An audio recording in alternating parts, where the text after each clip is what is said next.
Está no ar, abre aspas, o primeiro jornal multidigital do eixo SP-Rio. Abre aspas. Apoio FIA. A FIA faz diferença. Olá, muito bom dia. Quarta-feira, 13 de março. No ar, o Abre Aspas. Direto dos estúdios da SP-Rio+, no Jardim Aquários, em São José dos Campos, São Paulo. Com transmissão ao vivo pelos Facebooks da SP-Rio+, e do jornal O Vale. Comigo, nosso comentarista, doutor Sebastião Domingues. Bom dia, Glauco. Bom dia a todas. Excelente quarta-feira. Meu cordial bom dia. Vamos aos destaques. Meu cordial bom dia é bom demais, né? Vamos aos destaques desta edição. Prosseguem investigações no caso Marielle. Bens de Aécio Neves bloqueados. Chuvas mantêm litoral norte em alerta. Essa e muito mais notícias logo após o comercial.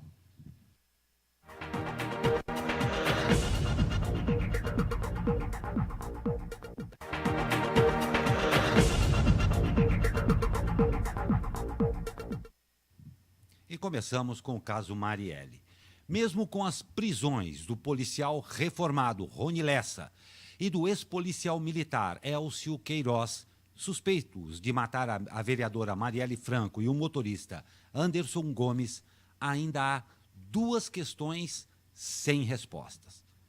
Quem mandou matar Marielle e qual foi a motivação do crime?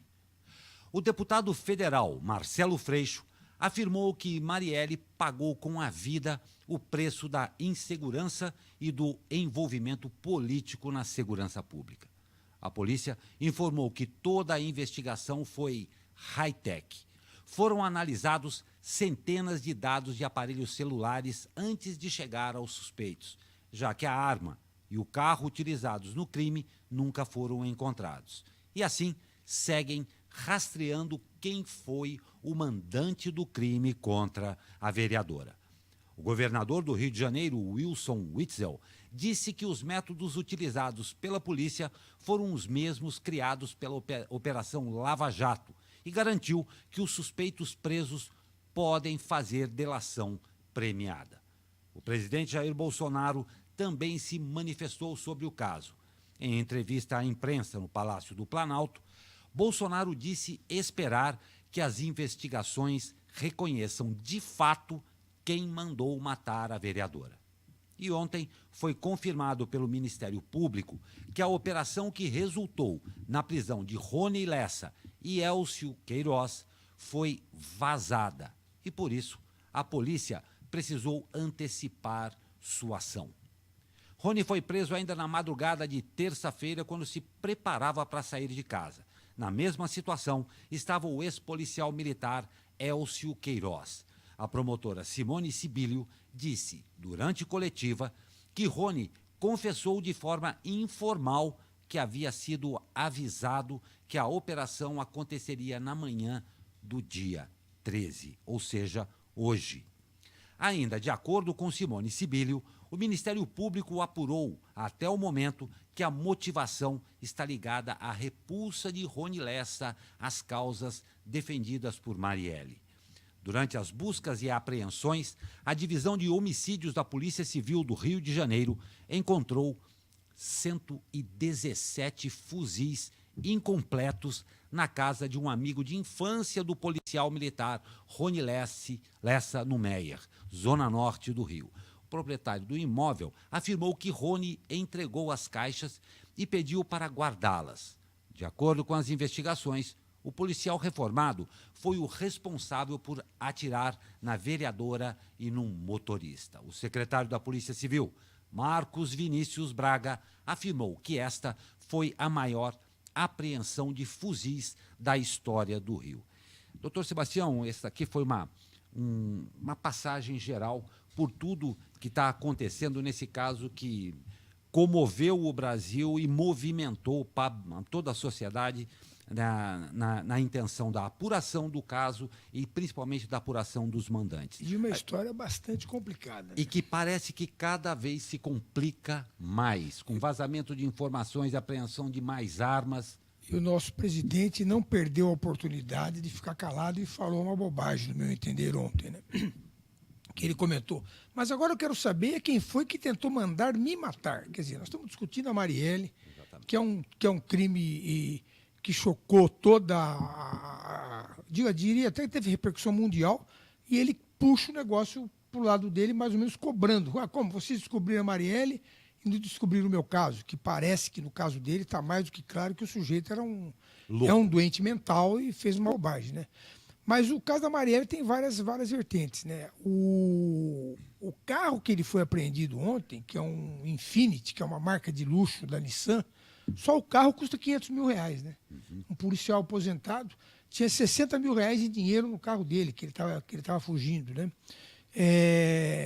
Ele foi aposentado porque ele perdeu uma perna numa explosão contra a vida dele. Numa explosão parece que foi isso que você falou. E ele foi aposentado por causa disso. E dizem que ele é um excelente atirador e que ele passou, então, a prestar serviços como atirador, né? Não ao alvo, né? Mas atirador em humanos, né? Mas essa é a história dos fuzis que acharam. Mas o que é interessante nesse caso aí também é o seguinte: com certeza houve uma ajuda grande da Polícia Federal nas investigações tecnológicas. Existe um certo primarismo nesses possíveis assassinos, porque eles usaram o próprio computador para fazer pesquisa do endereço da Marielle. Ele tinha uma grande tatuagem no braço, ele comprou uma luva preta para esconder a tatuagem, tá certo? Para não aparecer a tatuagem. Tudo isso está na internet documentado, no computador dele, donde se conclui que a polícia hackeou o computador dele. Quer dizer, a polícia entrou no computador dele e pegou tudo isso. Quer dizer, é primário o sujeito fazer um crime desse e usar o próprio computador para fazer esse tipo de pesquisa, né? Pesquisou, inclusive, o silenciador da HK, que foi a arma que provavelmente usada. E mais um detalhe interessante, ele comprou uma caixa impermeável para poder enterrar a arma. Quer dizer, se bobear, essa arma vai ser encontrada por aí, né? Tudo talvez isso na casa dele. Internet, no né? computador dele. E não usou a tal da Deep Web, né? Que é aquela internet paralela onde você faz esse tipo de coisa. Quer dizer, nesse ponto foi primário. O motorista mais primário ainda, eu vi um filme chamado A Mula, com Clint Eastwood, que ele então é uma história real, e ele é uma mula que vai levando cocaína de lá para cá, né? E o sujeito, cada viagem que ele faz, entrega um celular para ele, né, pré-pago, e fala, quando você terminar de usar, você joga fora. Ele joga no lixo toda vez que usa. O motorista ficou usando o próprio celular, inclusive para acessar a internet, enquanto esperava para fazer o ataque. Baseado nisso, mas a suspeita, eles provam que ele, pelo menos o celular dele, estava naquele lugar naquela hora. Então, quer dizer, foi um trabalho de inteligência muito bom, né? Quer dizer, está de parabéns todos os envolvidos, mas a história com certeza não vai parar aí. E aí vem um outro detalhe que eu comentei hoje cedo com a minha esposa, que o Witzel já deu a entender, já soltou a bola da delação premiada, né? Se existisse pena de morte no Brasil, eu não tenho dúvidas que ele faria delação premiada. Como não existe, a pena máxima a ser cumprida é 33 anos, independente do número de anos que você esteja condenado, e você ainda pode sair com um terço da pena por bom comportamento. Quer dizer, se bobear, esse indivíduo vai ficar preso 10 anos e vai sair, né, de novo. E vão pagar uma grana para ele não delatar ninguém. Resumindo, ele tem que ficar numa cela altamente protegido, porque se ele é mandante de alguém, que é provável que seja, mas pode ser que não seja também, porque ficou claro que ele tinha uma raiva pessoal contra a Marielle. Aí chega um papo de bar aí, vamos pegar aquela mulher e tal, não sei o quê, e ele resolve fazer. Esse pessoal não tem medida do que faz.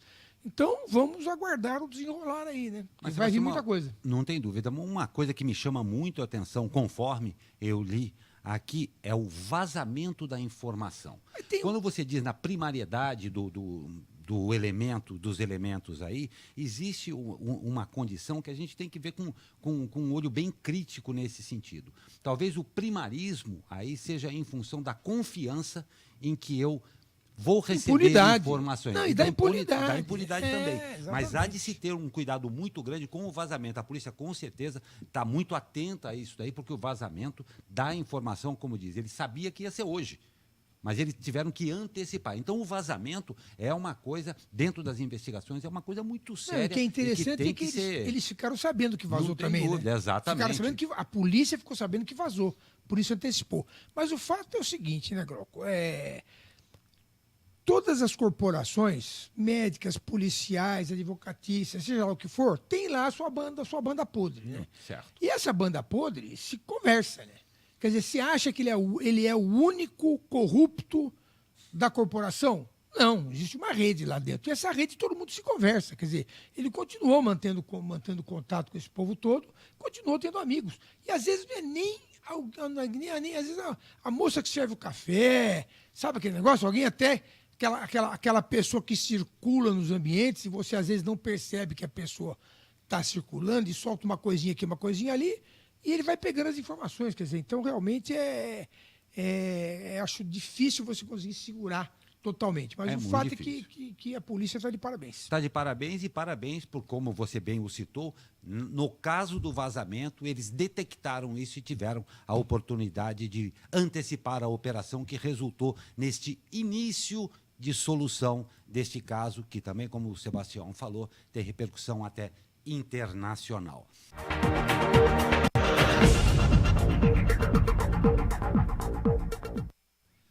E você deve ter percebido, nós tivemos uma pequena queda de sinal, mas já está reestabelecido e voltamos ao vivo aqui com você. E a Câmara dos Deputados começa a instalar hoje as comissões permanentes da Casa. O número de cadeiras que cada partido pode ocupar em cada uma das 25 comissões é feita com base no resultado da última eleição em proporções partidárias. Dessa forma, quanto maior a representação do partido ou bloco partidário na Casa, mais cadeiras poderá ocupar nos colegiados. O PSL, que agrupa o maior, ficará com o comando das comissões de Constituição, Justiça e Cidadania, Fiscalização Financeira e Controle, Relações Exteriores e Defesa Nacional. A CCJ é considerada a principal comissão da Casa e terá a função de dar encaminhamento à reforma da Previdência. Segundo a deputada Joyce Hasselmann, a CCJ será presidida pelo deputado Felipe Francischini, do PSL do Paraná. No entanto, a indicação ainda não foi oficializada pelo partido. Já o PT comandará as comissões de Cultura, Direitos Humanos e Minorias e a de Legislação Participativa. O PSDB presidirá a Comissão de Educação.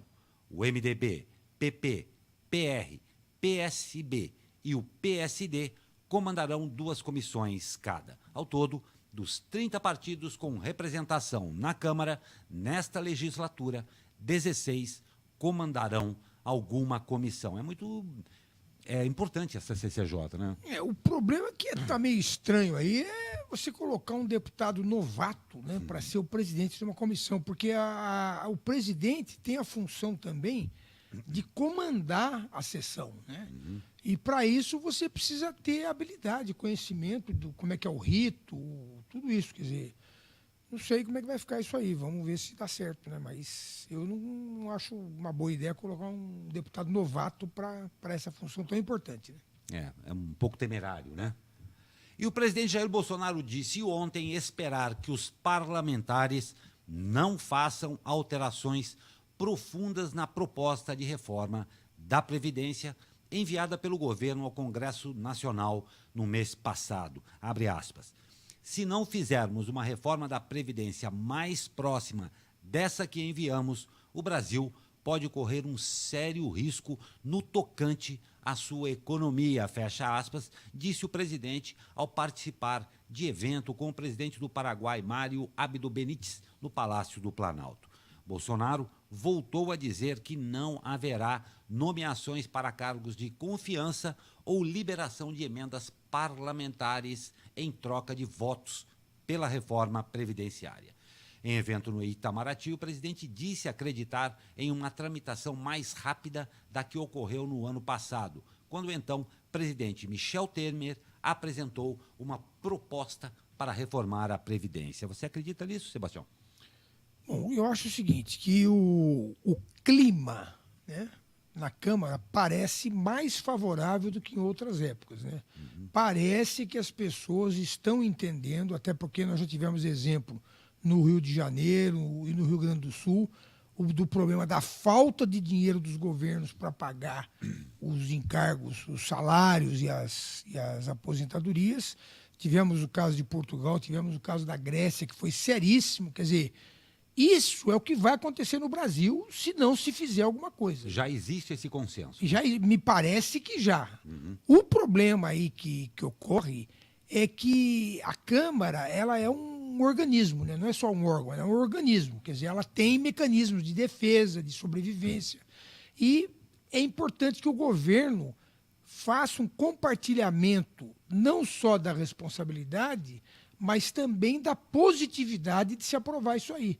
Porque se o Bolsonaro começar a colocar, eu estou fazendo minha parte, que é o importante, agora o Congresso tem que aprovar, se não aprovar é culpa dele, começar essa briguinha de poderes não vai dar certo. Ele tem que trazer o Congresso para o lado dele e compartilhar o sucesso da aprovação, como sendo uma coisa positiva para o governo. Para o governo, não. Para o país. Né? Não tem dúvida. Essa disputa, essa picuinha, vamos dizer, é uma coisa que pode minar em muita coisa. E uma pergunta a você, não sei qual a sua opinião a respeito disso daí. Você acha que está sendo efetiva a comunicação ao grande público? O consenso... Por enquanto, parece que não. Eu estou achando um pouco pífia isso também daí. Me parece que não. Está muito aquém do que deveria ser. O próprio engajamento da população, eu estou achando meio frio.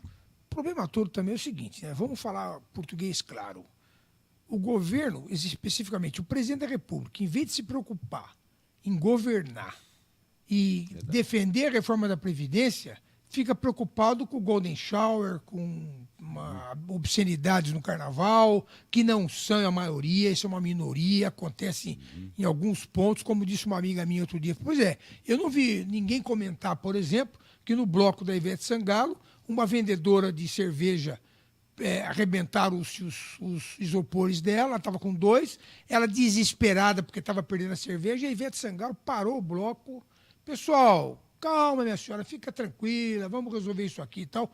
Parou o bloco, pessoal, vamos comprar a cerveja dela aí para resolver o problema. Todo mundo comprou a cerveja dela e continua no Carnaval. Quer dizer, o Carnaval é uma festa popular alegre, quer dizer, existe coisa ruim, como existe em todas as atividades, existe no hospital, existe na escola, existe na igreja, todo lugar tem coisa ruim. Mas não é o mote, quer dizer, ele, em vez de se preocupar com os problemas graves do Brasil, ele fica se preocupando com problemas da sexualidade. Parece que o pessoal aí do Bolsonaro tem uma sexualidade mal resolvida, fica preocupado com o que os outros fazem, com o que os outros querem fazer. Vai cuidar da sua vida, quer dizer, você sabe que a imprensa internacional teve muita dificuldade de saber como atacar, ou como comentar, ou como expor essa questão do vídeo que ele postou.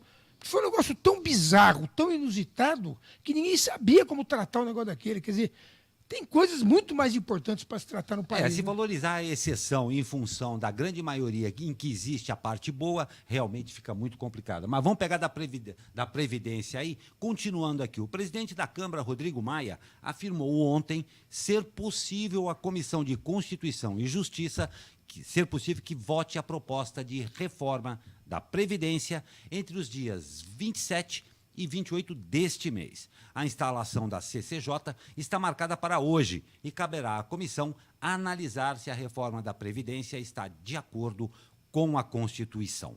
Porém, a Câmara só analisará a reforma após o governo enviar a proposta para a aposentadoria dos militares. Se a CCJ aprovar a admissibilidade da reforma, ou seja, entender que a proposta está de acordo com a Constituição, o texto seguirá para a análise de uma comissão especial, a qual caberá discutir o mérito, portanto, o conteúdo da reforma. Por se tratar de emenda à Constituição, a reforma precisa dos votos de pelo menos 308 dos 513 deputados em 2 turnos de votação, quando for analisada pelo plenário da Câmara. Esperando-se que tenha esse entendimento total aí, acha possível? Então, o que está acontecendo também, justamente baseado naquilo que eu tinha falado antes, o Rodrigo Maia está mostrando toda a boa vontade em querer que a coisa ande.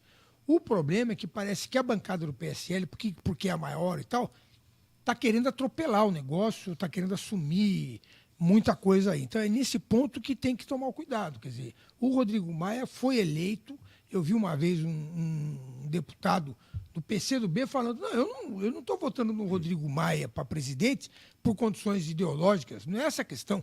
A questão é que o Rodrigo Maia é uma pessoa que ouve a todos, que a função do presidente é ouvir a todos e conduzir a coisa de acordo com o interesse do Congresso e principalmente o interesse do Brasil. Quer dizer, é uma pessoa que tem diálogo. Então ele tem esse diálogo dentro do Congresso. Não se pode subestimar, não se pode pôr de lado essa importância dele. Quer dizer, isso é muito importante que haja esse diálogo para a coisa andar. O problema da CCJ é que, me parece claro que vai ser aprovado, é a questão da postergação. O sujeito começar a pedir prazo para isso, prazo para aquilo, e a coisa ficar enrolando. O governo está dizendo que segunda-feira apresenta a proposta dos militares. E foi um erro também da parte deles, né? Quer dizer, não ter apresentado. Me parece que essa proposta que eles vão apresentar está me parecendo que os militares não vão gostar, mas com a tal história, todo mundo tem a sua parte de sacrifício, tem que apresentar a sua parte de sacrifício. A sua cota, né? Vamos ver. E a Comissão de Ética vai acompanhar o uso de redes sociais. Ao assumir o comando da Comissão de Ética Pública da Presidência da República, Paulo Henrique dos Santos Lucon afirmou que entre as prioridades está o uso das redes sociais sob o ponto de vista ético. Segundo ele, a disseminação de notícias falsas, as tais fake news, são uma preocupação. Lucon afirmou que não há uma regulamentação específica para a conduta ética nas redes sociais por autoridades do governo federal. Abre aspas. Estamos discutindo alguns pontos. Evidente que isso demanda um trabalho intenso. Precisamos abrir essas sugestões e elaborar essas novas regras, disse, fecha aspas. A comissão é responsável pela apuração mediante denúncia ou de ofício de condutas de ocupantes de cargos de alta administração do Poder Executivo. Em caso de infração ética, pode ser aplicada a advertência e recomendada até a exoneração. A recomendação é feita ao presidente da República, a quem cabe decidir se acolhe a sugestão. A censura ética é uma espécie de reprimenda da administração pública que fica marcada no currículo do funcionário. O comentário do jornalista Zé Guilherme. Eis a questão. Bom dia. Bom dia. Ética no uso das redes sociais, o presidente Bolsonaro já nos mostrou que não sabe muito bem o que é isso. Influenciado ou não pelos filhos, ele se envolve em polêmicas dia sim, dia não. Ele tinha dito que se comunicaria com seus eleitores diretamente e está fazendo o que prometeu. Ciro Gomes o chama de tuiteiro, adolescente tuiteiro. Eu acrescentaria tuiteiro sem limites. O uso das redes sociais é uma arma poderosa dos bolsonaristas. Eles aprenderam com Donald Trump e todos os seus assessores. Mas esse uso começa a causar problemas quando nitidamente falta com a verdade, criando fake news. A última investida foi contra uma repórter do Estadão acusada de querer arruinar o filho Flávio Bolsonaro e querer, de certa maneira, derrubar o governo Bolsonaro. Tudo mentira deslavada. As verdades foram aparecendo uma a uma e as mentiras caindo por terra. O asco que Bolsonaro tem pela imprensa é revelador de seu pouco apreço à democracia e à livre circulação de ideias. A imprensa não pode se intimidar de maneira nenhuma, não pode esquecer de noticiar o caso Queiroz e todas as ligações exóticas do filho presidencial. Eu volto amanhã. Obrigado, Zé. Eu discordo do Zé Guilherme, porque ele falou o seguinte, que o Bolsonaro põe coisas no tweet dia sim, dia não. Eu diria que não, é dia sim, outro também. Dia sim, dia sim. É dia sim, dia sim, né? Mas o fato é isso aí, quer dizer, você acabou de ler a matéria sobre a ética aí, quer dizer, o primeiro que vai ter que responder é o presidente da República. Quer dizer, que o próprio Twitter colocou uma tarja preta no vídeo que ele colocou. Quer dizer, parece que o presidente da República ainda não entendeu o que é ser presidente de uma república. Quer dizer, a pessoa tem que parar e pensar em tudo que faz. Não pode estacionar no lugar errado, não pode falar bobagem, tem que ter uma conduta exemplar. Vamos ver, né, se ele melhora. Pertinente ao cargo que ocupa e à responsabilidade que exerce, não tem a menor dúvida. E a Câmara de São José dos Campos arquivou ontem processo que investigava possíveis irregularidades cometidas por Maninho 100% no Poder Legislativo e absolveu o vereador das denúncias. O parlamentar foi acusado de cobrar pedágio por indicações para cargos no Executivo, por desvio de funções em cargos comissionados e por doações eleitorais irregulares. Em sessão nesta terça-feira, todos os vereadores votaram contra as denúncias, absolvendo o parlamentar. Segundo o relatório, lido em plenário e assinado pelo relator Calazans, apesar de testemunhas confirmarem o pagamento de pedágio, não houve provas ou indícios que comprovassem o caso. Nós vamos para um rápido comercial e voltamos com mais notícias até já.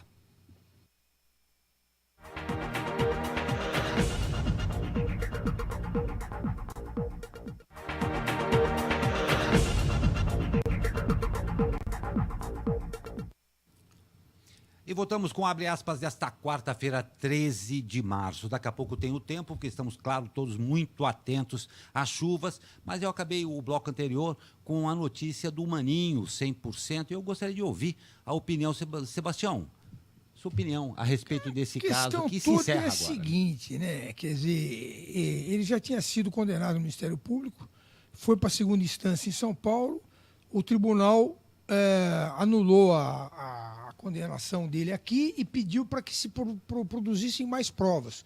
Porque a questão toda é a seguinte, eu não posso acusar alguém, né, e ficar só na palavra, né? Quer dizer, que foi o caso dele aí do pedágio, né? Quer dizer, pessoas acusaram, mas aí caberia uma investigação policial, né?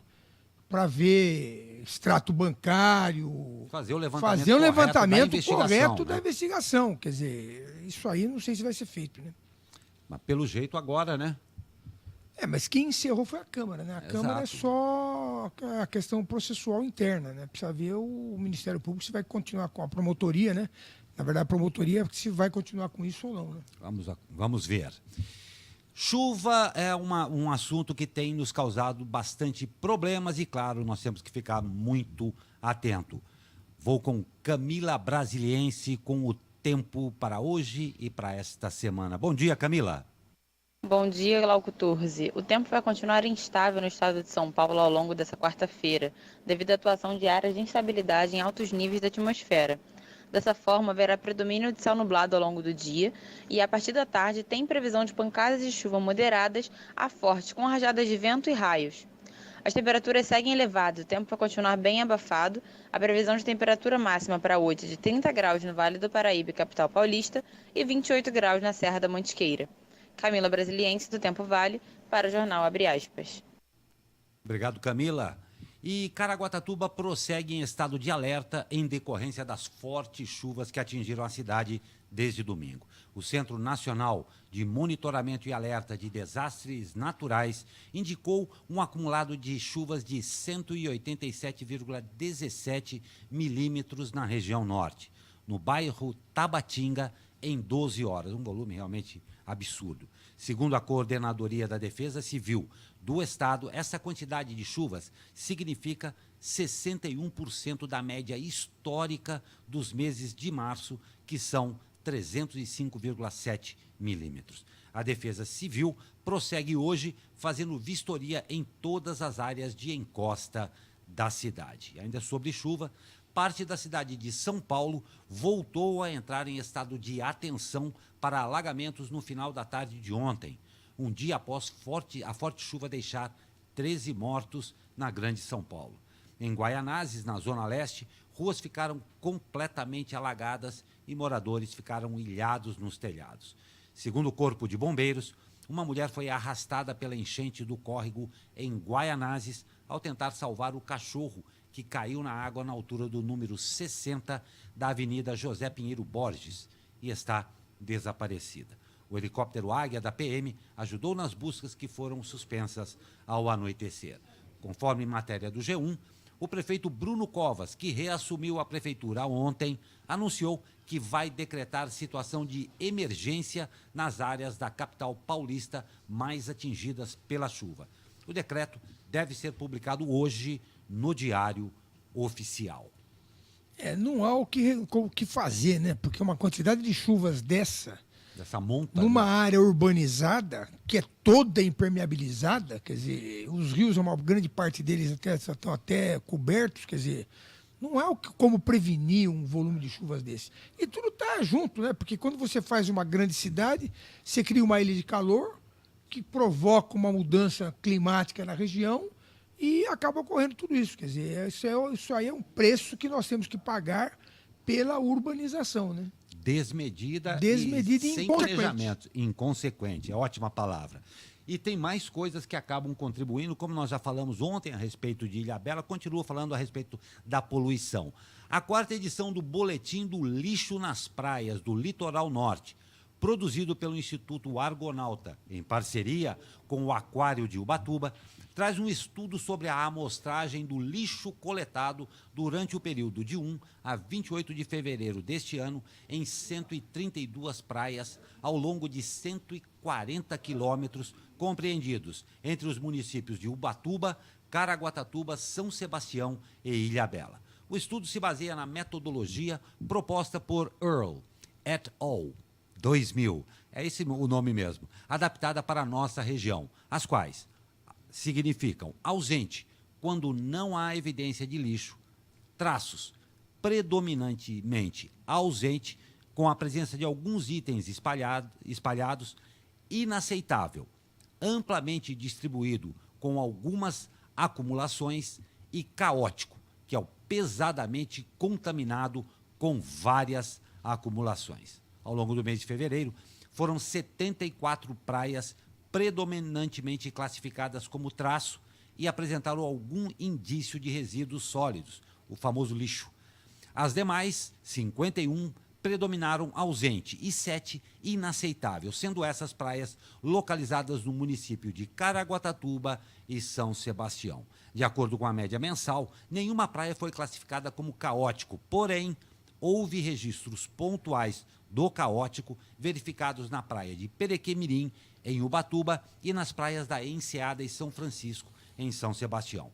O objetivo desse estudo é alertar e sensibilizar turistas, moradores e autoridades da região do Litoral Norte, afirma o presidente do Instituto Argonauta e diretor do Aquário de Ubatuba, o oceanógrafo Hugo Galo. Glauco, fiquei até contente com essa notícia. Eu pensei que ia ser o contrário do que você falou aí. Quer dizer, a maior parte está limpa. Quer dizer, já há algum tempo em São Paulo, hoje não sei se eles têm feito, mas eles faziam a tal da operação, o governo do estado, a operação Praia Limpa, né? Onde eles, inclusive, distribuíam sacos para você colocar seu lixo. Eu já há muito tempo, frequento praia há muito tempo que eu levo um saquinho para colocar meu próprio lixo. E a gente vê, pelos números que você está apresentando aí, que isso parece que está virando uma rotina.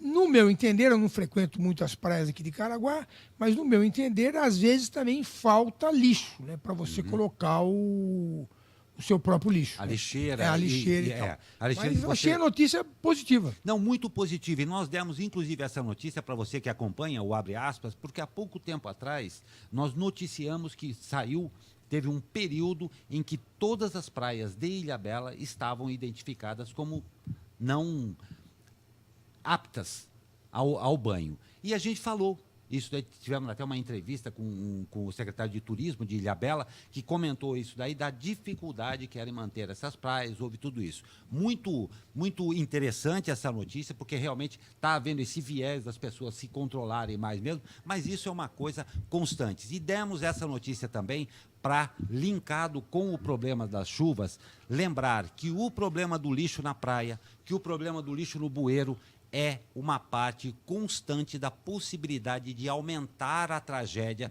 que já acontece com um altíssimo volume de chuvas. Com certeza. Né? Então, é para a gente ficar bem atento a tudo isso. E daqui de São José, o Núcleo Estratégico da ACI fez ontem sua primeira reunião de trabalho, idealizado pela Associação Comercial e Industrial de São José dos Campos, para servir de elo e de facilitador da articulação entre as principais instituições representativas da cidade. O núcleo debateu alternativas para tornar São José dos Campos cada vez mais atrativas para investimentos públicos e privados. No encontro, ficou definido que a próxima reunião do Núcleo Estratégico será em abril, com foco em logística. Grupos setoriais vão trabalhar temas paralelos como relações no mercado de trabalho, segurança e ações junto à juventude. Atividade da CI, né? Esse grupo já foi criado há um tempo atrás, parece que não andou e agora vai andar, né? O fato é que é importante que o setor produtivo, né, dê opiniões e acompanhe de perto a cidade como um todo, né? Porque não é só a prefeitura, não é só o Estado, quer dizer, é importante que todo mundo se envolva para melhorar as condições de investimento na cidade, né? Produzir mais emprego. Né? Criar possibilidades, né? Criar possibilidades para gerar mais empregos, principalmente. E um multirão de audiências de conciliação será realizado pelo PROCON de São José dos Campos na próxima sexta-feira, dia 15, na Faculdade de Direito da Univap. O evento é parte da comemoração do Dia Internacional dos Direitos do Consumidor, celebrado no mesmo dia. Cerca de 100 processos abertos no órgão municipal de defesa do consumidor serão levados para tentativa de acordo, informou a Prefeitura. Supervisionados por técnicos do PROCON, 40 estudantes do 4º e 5º ano do curso de Direito vão atuar nas mesas de conciliação entre consumidores e fornecedores. A Faculdade de Direito da Univap fica na Praça Cândido Dias Castejon, 116, no centro de São José dos Campos. Bacana a iniciativa. Eles fazem isso rotineiramente, né? Que é uma forma de você diminuir as pendências, porque nessa fase do PROCON, a coisa é resolvida de uma certa forma. Se não é resolvida, aí vai para a justiça, né? Vai para o tribunal de pequenas causas para resolver de forma judicial, aumenta o trabalho e acaba aumentando o custo para a empresa também, né? Quer dizer, é uma excelente iniciativa. E eu espero que um dia não exista mais o Dia do Consumidor, assim como não exista mais o Dia da Mulher, como também não exista mais o Dia da Consciência Negra, né? Que tudo já esteja resolvido e nós estejamos numa sociedade onde o respeito impere em todos os sentidos. Né? Esperamos todos, mas fica aí, é uma dica muito interessante. Se você quiser, vou repetir o endereço. A Faculdade de Direito da Univap fica na Praça Cândido Dias Castejon, 116, no centro de São José dos Campos. E vamos ao esporte. E depois de 2 semanas sem jogar, o vôlei Taubaté visita hoje à noite o Sada Cruzeiro no ginásio Riacho, na cidade de Contagem, Minas Gerais. A partida é válida pela 20ª rodada da primeira fase da Superliga Nacional. O time de Renan Dalzotto vem de vitória na competição. No dia 28 de fevereiro, o time superou o Vôlei Ribeirão por 3-0. Atualmente, os taubatianos ocupam a 3ª posição com 44 pontos. Já o time mineiro ocupa a 2ª posição com 51 pontos conquistados. No confronto entre as equipes no primeiro turno, o Taubaté perdeu por 3-0 para o Sada Cruzeiro. E como diz a frase, não é só futebol, o argentino Lionel Messi é um grande exemplo. O craque do Barcelona será responsável pela construção do maior centro de tratamento de câncer infantil da Europa. Para construir o Pediatric Cancer Center, que se localizará em Barcelona, seria preciso atingir um objetivo: arrecadar 30 milhões de euros. E a fundação do craque do Barcelona foi a primeira a doar para a campanha, que conseguiu atingir a meta em poucos dias. E ainda falando sobre Messi, hoje o argentino entra em campo pela Liga dos Campeões da Europa. O Barcelona enfrenta o Lyon da França às 17 horas em Barcelona. Bacana a iniciativa desses famosos e muito ricos que têm acredito eu, uma obrigação muito grande em dar um pouco do muito que já tem, não? Um exemplo, né? E aí essas celebridades, né? Principalmente o Messi, que é uma pessoa muito querida por todo mundo, apesar de argentino. Bom, mas saiu sem querer. O fato concreto é que ele serve de catalisador, né? Quer dizer, ele traz as pessoas a ajudarem. Eu estive na cidade do Messi, que é Rosário, né? E ao contrário do que a gente pode até pensar, o argentino, principalmente do interior, é uma pessoa muito agradável, gosta muito dos brasileiros, gosta muito do futebol do Brasil e são pessoas ótimas para você conviver, passear e conviver, é muito, muito legal. Rosário, a cidade dele, é uma cidade lindíssima, fica ao lado do Rio Paraná, é muito bonito, um lugar que vale a pena ser conhecido. Não tem dúvida, eu tenho certeza que foi no intuito só da brincadeira, os nossos irmãos aí argentinos, e mais uma vez, no mundo perfeito, isso tudo também já estaria resolvido. Não no futebol. É o que eu ia falar, porém, não vamos tratar de futebol, porque aí a história é outra, né? E a gente vai encerrar essa edição também com uma notícia triste aí. Morreu na tarde desta terça-feira, aos 74 anos, o ex-presidente do Vasco da Gama, Eurico Miranda. Eurico morreu em um hospital na Barra da Tijuca, zona oeste do Rio de Janeiro, vítima de câncer no cérebro. O velório ocorreu no final da tarde de ontem na Capela Nossa Senhora das Vitórias, que fica na sede do clube em São Januário. O corpo será sepultado na tarde de hoje no cemitério São João Batista, apenas com a presença dos familiares. Como forma de luto, o treino do time carioca foi cancelado na tarde de ontem. Nós encerramos a edição de hoje do Abre Aspas. Doutor Sebastião, sempre um prazer tê-lo aqui. Igualmente, até quarta-feira que vem. Hoje tivemos que assumir na ausência. Faltou o nosso mestre, né? Nosso mestre aqui, mas esperamos ter trazido a você um ótimo jornal. Lembrando que amanhã, a partir das 9 horas, voltamos ao vivo para mais um Abre Aspas. Ótimo dia e ótima semana a você.